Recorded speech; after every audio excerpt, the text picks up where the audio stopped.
কোরআনের 4 নম্বর সূরা সূরাতুন নিসা, অবতীর্ণ হয়েছে 92 নম্বর সূরা। সূরাতুন নিসার 2 নম্বর রুকু 13 এবং 14 নম্বর আয়াত,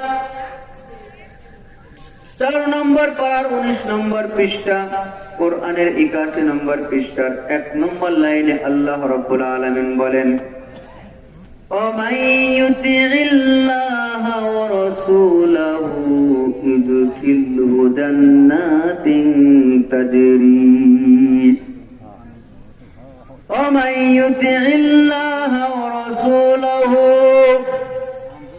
আল্লাহ রাব্বুল আলামিন বলেন, যদি তোমরা দুনিয়াতে সফল হতে চাও তাহলে আল্লাহ এবং আল্লাহ রাসূলের অনুসরণ করতে হবে।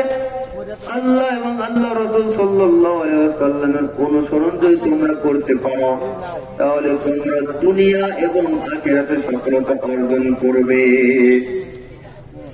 দুনিয়া এবং আখিরাতে যদি তোমরা সফলতা অর্জন করো, সফল ব্যক্তি হও, আল্লাহ রাব্বুল আলামিন কোরআনে যেভাবে জীবন পরিচালনার কথা বলেছেন, নবী আকরাম সাল্লাল্লাহু আলাইহি ওয়াসাল্লাম যেভাবে জীবন পরিচালনার কথা বলেছেন, এইভাবে জীবন পরিচালনা করার পরে যদি সাদা কাপড়ের কাপড়ে জড়াইতে পারো, আল্লাহ রাব্বুল আলামিন বলেন, তোমার আপনজন যখন তুমি দুনিয়া থেকে চলে যাবে, তোমাকে সুন্দর রূপে গোসল করিয়ে সাদা কাপড়ের কাপড় জড়িয়ে ইমাম সাহেবকে দিয়ে জানাজা পড়িয়ে কবরস্থানে রেখে যখন চলে আসবে, সবাই চলে আসবে, তোমার জন্য কান্নাকাটি করবে, কিন্তু তুমি কবরে হাসবে, কারণ তুমি তোমার জীবনটা তো নবী আকরাম সাল্লাল্লাহু আলাইহি ওয়াসাল্লামের আদর্শের উপর চলিয়েছো, কারণ তুমি তো আল্লাহ রাব্বুল আলামিনের বিধান মতো জীবন পরিচালনা করেছো।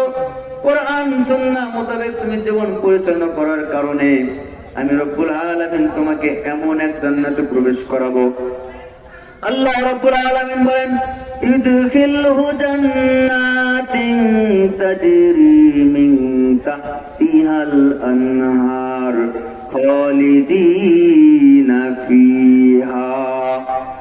এমন এক জান্নাতে আমি রব্বুল আলামিন তোমাদেরকে প্রবেশ করাবো, যে জান্নাতের তলদেশ যে ঝর্ণা প্রবাহিত। দুনিয়ার সবাই তোমার জন্য চোখের পানি ফেলবে, কিন্তু আমি রব্বুল আলামিন কবরটাকে তোমার জন্য জান্নাতের টুকরা বানিয়ে দেব। আমি রব্বুল আলামিন জান্নাতুল ফেরদাউসে তোমার জন্য খানা দানার মেহমানদারি করব। আমি রব্বুল আলামিন তোমাকে জান্নাতের ভিতরে জান্নাতের পোশাক পরিধান করাইয়া দেব, তোমার কবরের সঙ্গে জান্নাতের কানেকশন করাইয়া দেব। আমি রব্বুল আলামিন আমার প্রকৃত বন্ধু তোমাকে বানিয়ে নেব। বলেন না সুবহানাল্লাহ।